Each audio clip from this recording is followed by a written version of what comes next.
Welcome to Nairita's Talk, dedicated platform to help you all find the right insight and the right information in the beauty and aesthetic world. Bringing education, sharing the latest technology, and introducing you to the best doctor. So today we're very fortunate to have Dr. Francisco de Melo with us to share his fruitful insights in this field. Hi, doctor. Hi, good morning, man. Hi. How are you doing? Good, very good. Great. So, doctor, tell us more about your career path and who is Dr. Francisco Melo? Well, I'm a Portuguese citizen and a plastic surgeon, and I finished my residency in Portugal in '96. So from then, mainly the training was mainly done in hospitals and facilities, public facilities, mainly dedicated to reconstructive surgery and trauma patients. But in Portugal, we have a very high impact and training in cosmetic also. And I was fortunate enough to be in a time where the surgery and the non-surgical treatment starts to merge. So I was exposed to a lot of information and training regarding surgical and non-surgical treatments, and that's what makes me evolve in both ways and trying to combine different options to offer to my patients. So that was one of the lucky time I had by being able to be in the right spot in the right time. So today we will be discussing about the breast augmentation. So can you tell us more about this procedure? Well, breast augmentation is one of the most common cosmetics procedures in the world, surgical cosmetic procedures in the world. And usually what's happened is there's different reasons for doing a breast augmentation. Mainly is someone who has a small breast from the beginning, or someone who just deliver as all the maternity is finished and they have some breast that lost some volume and wants to recover. Aging. Yeah, and this is something that is not totally related to age, but sometimes it's just related to having children. So, and that is when you want to get back your shape, not just on the breast, but the breast is one of the most important things for women's self-confidence, trust, and also to help her in her life. So that's where things come into place. But most of the times, it's a combination also. It's not something, it's a pure augmentation, just adding volume. We need to add volume, we need to shift the breast to the right position, have a good footprint of the breast in the chest, and be proportional to the patient or to the woman's shape and sizes. So it's not that one size fits all. So you basically try to take the measurements and you do kind of, there is, I think, a standard size to... Well, we do that. First of all, we need to take the patient interests and wishes in consideration. You know, and what is big for one sometimes is small for another. So, and what is natural for... So you do follow the patient's needs. It's not like, for example, you advise them, for example, no, this size is big on you, or this is not suitable for your body. No, how does it work? The decision is shared between. So I, as a surgeon, and with my experience, I advise on which type of implant, which size of implant, because there are different types of implants also, and which size of implant will be more suitable to you, and taking in consideration what the patient wants. So what is the implant? Can we have like a little bit, just briefly? So the implant is a silicone, as I know? There are different implant sizes. The most common ones are made of silicone. Okay, and they have like an outer shell that is a different kind of silicone, can be smooth, can be textured, and then inside is filled, most of them are filled with silicone. There's other ones that are just filled with normal saline, which is water. Okay, but those are, the results with those are not as good as the ones with the gel, with the silicone gel, because the idea is to mimic and try to replicate the breast texture and breast softness and the breast sensation in a way, to palpation. So that is the first thing. And that one, there's different kinds of gels. Ones are harder, ones are more soft, because also depends on what the patient needs. If someone is very, very thin, for instance, there's not much fat, skin is loose and thin, you cannot go for something that is too big or too obvious or too hard. So the texture is different. So there is a hard texture. Harder gels, softer gels, and different brands produce different, because sometimes the brands even have different ranges of gels, different ranges of implants that we can adapt to the patient and not the patient to the implant. Because that's one of the things that I'm really keen about it, is this should be tailor-made to that person. The concept of size, how it looks in chest, how it's their And activity. the shapes, right? I believe they have shapes, a oh, yes. few shapes. Yeah. So there is an apple shape and there is a pierce. Yeah, most of them, there are two shapes mainly, if you okay. can classify them, is a round shape, which is, Okay.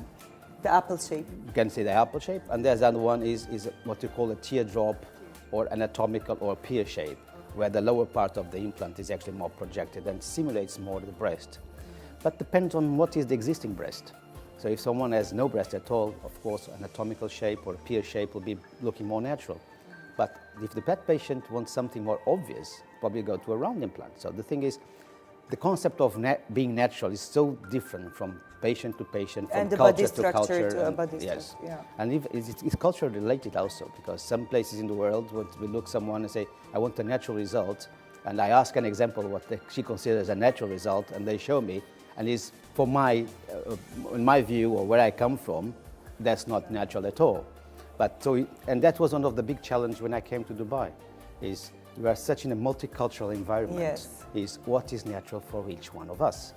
So you think this is, it's like let's talk about the common mistakes in breast augmentations. Like as a doctor, what do you see now, like the common mistakes happening nowadays when it comes to breast augmentation or in other surgeries as well? But when it comes to breast surgery mainly, the biggest, I think it's not a mistake, it's error. It's something that is somehow we fail to detect it or to plan it well, is which is the patient wishes and how can we reach those. Because sometimes we are conditioned by the patient herself. It's like, say, I want a bigger breast, but I don't want scars. And the breast is saggy. Because what conditions for me, what I'm going to decide mainly is the quality of the skin. And if the skin is saggy and the breast is low, we need to bring it up. So we need to remove some skin. And removing skin creates some scars. But the only way of getting the breast with a nice volume, with the implant, and up where it should be, we need to remove that. So this is one. The other one is about size, because there's still a very misconception that big is better. It is not. What fits you is better. What makes you look natural and proportional, and I think the best definition I have for natural is being proportional. Because if someone is wide, of course it can be a double D. Someone is very narrow chest, probably a C cup would be enough. So depends on how things go. And of course depends on how they feel comfortable sometimes, because I know there are a lot of women, probably they just like big breasts and they want to just double it. Oh yes. So this is where, do you follow their needs or you advise them? How do you deal with this kind of patients? I think if she's stubborn and she wants to do, for example, a big breast, which you think it doesn't suit her, I won't do it. So you would rather to not do it. The thing is, the biggest, the most important step is the consultation. Okay, so that's why the consultations for me, a consultation for breast augmentation, for breast surgery takes me at least 1 hour, because I need to cover all aspects of the procedure. What are the most common complications related to the procedure? What is the outcome? What's going to be the post-op period? When you can go back to work, when you go back to the gym, all those things. But mainly is to understand the psychology of the patient. Why is the reason she wants to do that? It's in 90% of the cases for themselves, and that's how it should be, not for someone else. But we need to advise on that. And I advise. I don't impose my opinion, but I advise. But if I have something that is totally against what I believe, and I don't think I'd be the right person to do that, I'll just say no. And if you face a complication during or post-surgery, how do you deal with it? I'm very close to the patients on the post-op, and most of the complications that might come out are immediately complications, some bleeding or some wound that doesn't close properly. You know, and when it comes to surgery, we don't say side effects, it's actually complications. Oh, yes. And then you have the late complications, that is the scar visibility, that you might need to correct some scars, is some asymmetry that might result from the procedure, and all that. But this is to be planned ahead, so that's why the consultation is important, is to prepare the patient for what can happen, what is more common, and how you deal with it. So I'm quite tough, and I want to be very close, and I follow the post-op very, very close to make sure everything goes in the right direction. And I think but the most important post-operative measures is the ones you do during the surgery. So it's the planning and the execution of the procedure. That's the most important thing. So, doctor, there are many plastic surgeons nowadays. How do you advise us to choose the right ones? Well, first of all, you have to make sure that it's a certified plastic surgeon. So check his credentials. Now we are in the digital world, so everybody can check if someone belongs to, like in the UAE, to the Emirates Plastic Surgery Society, for instance, which is one of the main points of entry, or if this credential and they have the license from the authorities, Dubai Healthcare City, the DHA, etc. So this is the first thing. Secondly, when you come to the consultation, is there someone that you are easy to talk with, something which is accessible. Someone is too very distant or is not in the country, for instance. Or to explain, you know, because some doctors, they don't have that patient to explain, because usually the patient, they have a lot of questions. Oh, yes. And sometimes the doctors, they know what they want to do, but they don't have that kind of the gift or the patients to talk or discuss with their... I generally say something. When it comes to cosmetic surgery, the difference between cosmetic surgery and, like say, reconstructive surgery is the needs. When it comes to cosmetic surgery, is for improving your well-being. It's not something that is life-saving or to improve function. It's something to make you feel better. So why you should go to a place or to a surgeon that doesn't make you feel better from the beginning? True. That's the first step. So as he or she time for you, are you happy with the consultation, how it went? Does your answers and does your questions were answered? How accessible? Convincing. And more than that, is he trying to sell you something or is trying to explain you something? I'm a terrible salesperson. You know, I spend time doing things to explain things, and on top of that, when the patient leaves my consultation, and I think this is one of the few things I do for a long, long time and consistently, is they have access to me. So they got my email, they got my phone number, something that they can back to the clinic, ask questions, and I encourage them, even for instance, when it comes to breast surgery, you want to bring your husband or your please bring, let's discuss this together, because this is something is not just for you, it's for you. You are the main focus of everything. It's not to please anybody else, but I totally agree that sometimes you need support from the family to do it. So this is one of the important things. You are single, you want to come, bring your mother. Let's talk about it. So let's try to make this as a decision as shared as possible. I'm advising, I'm not imposing. And the other difference between cosmetics and normal medicine is, in the end, the choice is yours, is not mine. If you come for a blood pressure problem, if I told you need to take this medication, if you don't take this medication, you're going to have a problem. Of course. Here is the decision is yours. We try to avoid any problem that might come up, but there's always a risk in everything we do. Of course. And you need to measure that risk. Yes. So, doctor, what are the latest trends in plastic surgery in 2020? Well, plastic surgery is a field of medicine that evolves quite fast. And what is coming up for the next few years, and this is a very growing business in that sense, is we're coming to have new devices and new products that help us being less invasive. That's the trend from the beginning until now. We want to do better treatments, more efficient, with less invasiveness.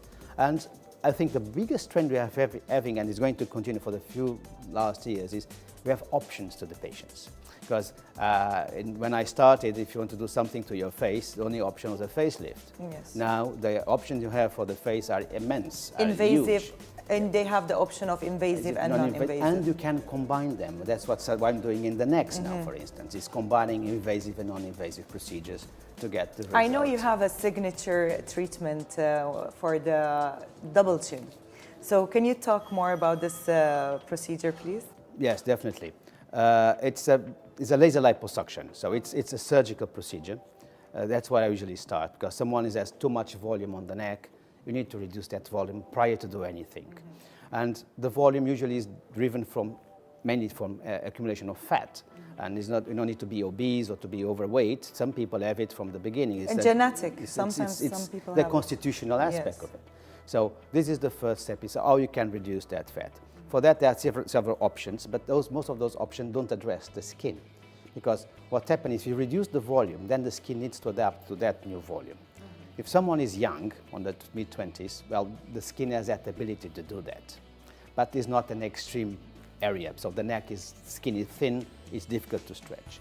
So with the laser, and I do the liposuction and the laser is a new system together, we reduce the trauma of the liposuction. So there's less bruising, there's less bleeding, all of that goes down. And on the top, we are able to stimulate the skin tightening. And this goes really, really fast when compared to the old methods and the old procedures. So what we do is, the local anesthetic is an in and out procedure. The patient will be totally awake, and we just go with the liposuction. In the clinic? Nowadays, you cannot do it in the clinic anymore. We have to be in the surgical center or hospital because the regulations are much tighter, which is good because it's patient safety in the end. So you need to do that. So what we come up with is, we do this procedure. It takes around 1 hour for the average. And for me, the neck doesn't, that's the difference I do in the neck. The neck doesn't stop here, it stops there. Oh, okay. So we also include the lower face on it. So the contouring, the whole contouring jawline. Because if we improve the jawline, we improve the neck immediately. And we do that, and the procedure takes, well, there's no downtime with it. The patient can go back to their normal life. And what happens is the skin, the volume goes away very, very fast. 2 or 3 weeks, the volume is gone. But then the skin tightening that in a normal liposuction starts after the first month, starts immediately. So when I get to the second month of post-operative, the patient has the final result. And the results are quite impressive, are suitable for bigger necks and even small amounts of fat. And what I found out, it is more efficient and faster than if you use injectables or machines, because that's another option to do that, but that don't address the skin. So that is what makes the difference of it. Thank you so much, Dr. Francisco, for being with us on this segment, and thank you for your fruitful insights.